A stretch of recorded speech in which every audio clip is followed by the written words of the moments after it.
Thanks for tuning back in. I'm Tommy Campbell, still bald, still in my basement, blasting the latest and stupid.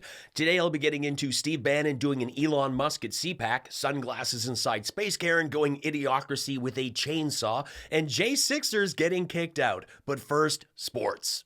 Does President Trump have a bet with Trudeau about this USA-Canada hockey game tonight? And when there is a big hockey game on, is the president watching for the goals or for the fights? Probably both. I think he's watching for the United States to win tonight. I know he talked to the USA hockey team this morning. He talked to the players, and we look forward to the United States beating our soon-to-be 51st state, Canada.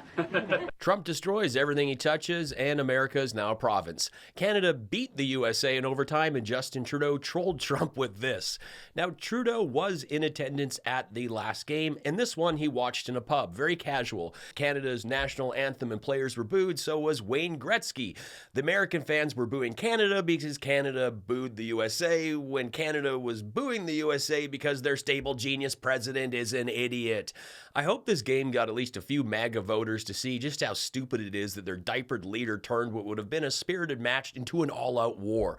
Instead of going after Russia, it's Canada, the top source of international visitors to the United States.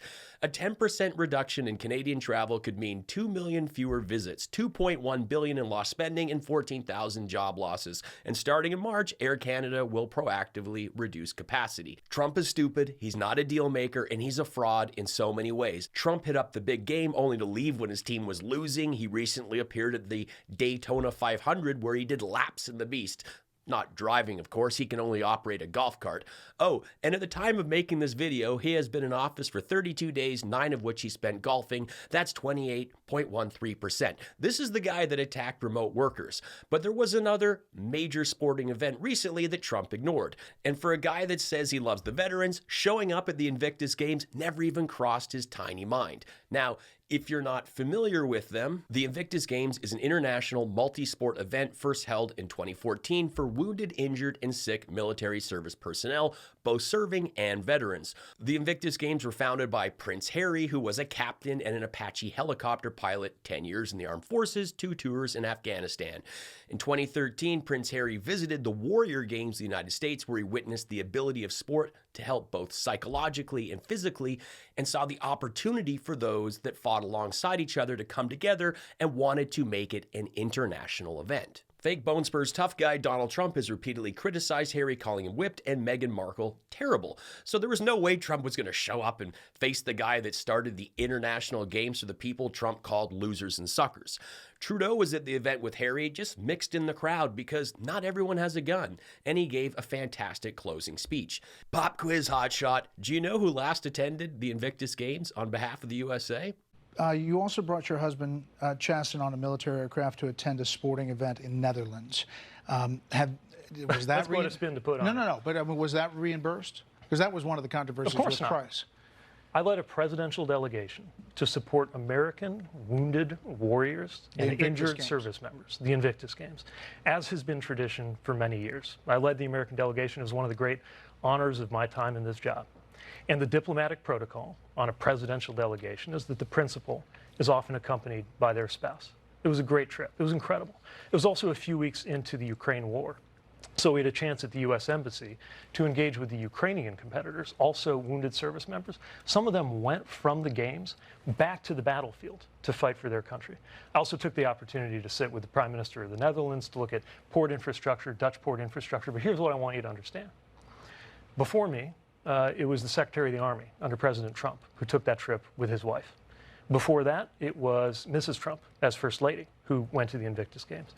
Before that, Mrs. Obama did the same thing. Sure. And I guess the question on my mind is, if no one's raising questions about why Secretary Esper and his wife led that delegation, and as well they should have, then why is it any different when it's me and my husband? Understood. Because gay. Pete Buttigieg was dragged for taking his spouse on a government plane, and for some time Fox News and others painted this like something out of Pretty Woman, where he just whisked him away for a splashy weekend. Private jet, European trip. Buttigieg is 10 times the man Pete Hegseth is. Subscribe. Now, since there was so much division around the hockey game, division started by Diaper Dawn that has genuine economic consequences for both countries, I want you to see this speech from the opening of the Invictus Games by Premier David Eby. I know our countries are having a moment right now, right? But there is not a person here, there is not a Canadian that does not know that our soldiers have fought and died and cried and celebrated beside Americans for generations.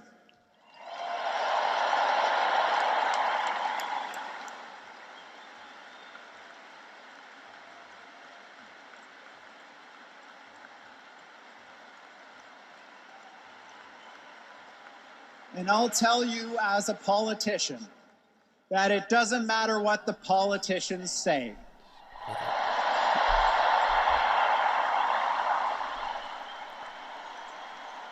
On their feet.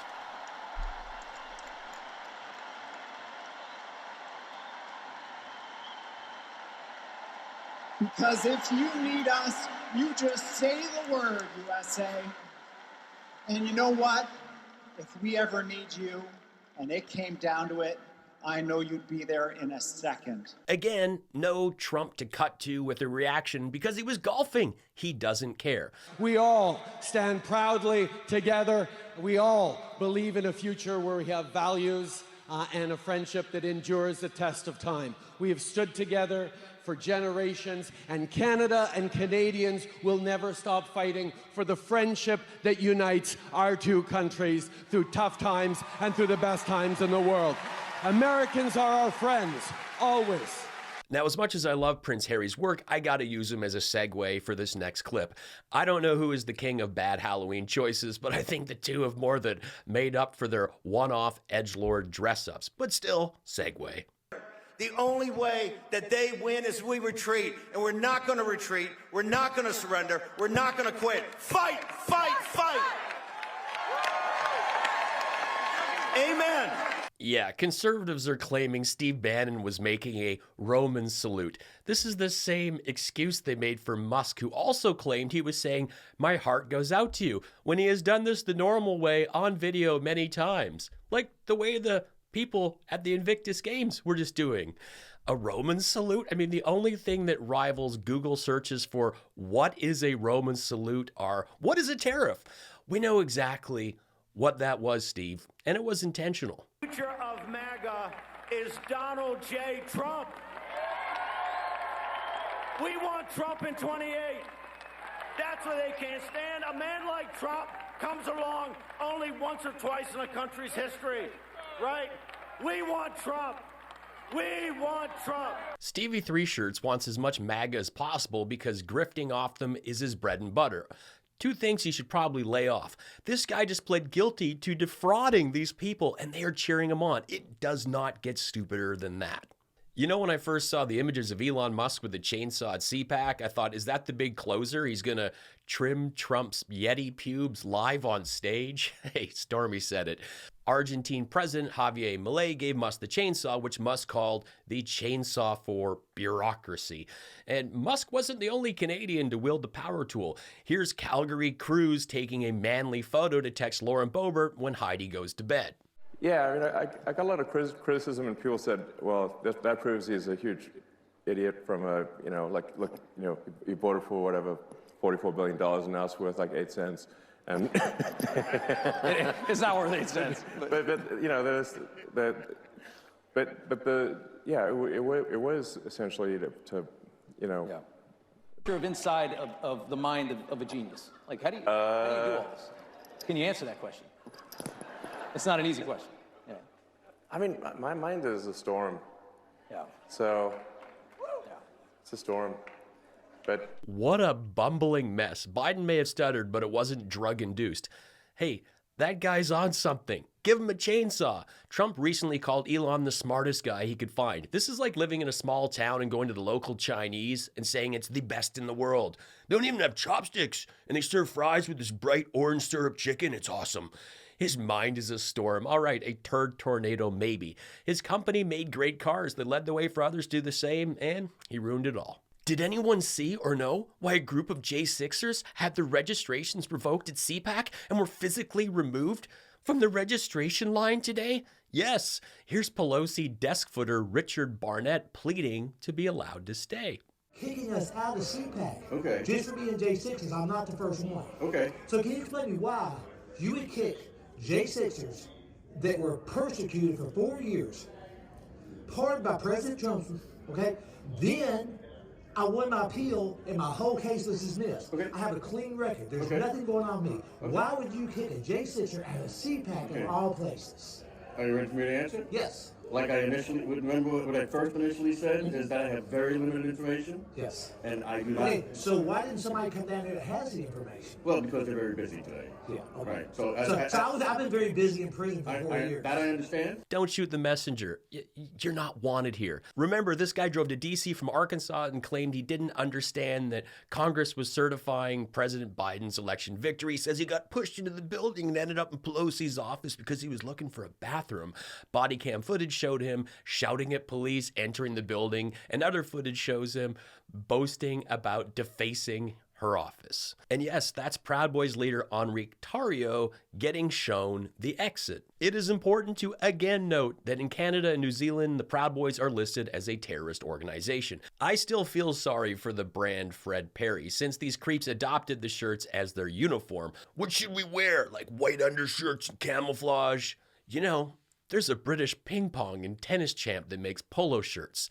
But it wasn't an accident. They didn't just stumble upon this clothing. They adopted it because in the 1970s, many members of the British skinhead culture wore Fred Perry clothes, in particular, members of the British National Front. The brand actually pulled sales of a black and yellow polo shirt in the US and Canada in September 2019 because it was worn by members of the far-right Proud Boys group. On a positive note, owners of the Proud Boys trademark now belongs to a black church in Washington, D.C. that was vandalized by the terrorist group after a Trump rally. The liberals are not capable of facing reality. Inflation never left from the Biden crime wave. Is this really how stupid the left has gotten? You could always tell it's liberal because the wannabe humor is so incredibly forced and cringe. It's obvious you make this show on your own. LMAO, get some writers. It takes a lot to make an independent show, and I couldn't do it without you. The brand has consistently distanced itself from these groups. I still feel for the brand Fred Prairie. Oh my gosh. For the band, I still feel for the brand Fed Perry? Fed Perry? Have you been fed, Perry? Did you feed Perry? Perry. I still feel for... Here's Ted Cruz taking a manly photo so he can text Lauren Boebert when Heidi goes to bed. Hey, you up? The Tommy Campbell Show is the best political comedy show on YouTube, and I hope you subscribe.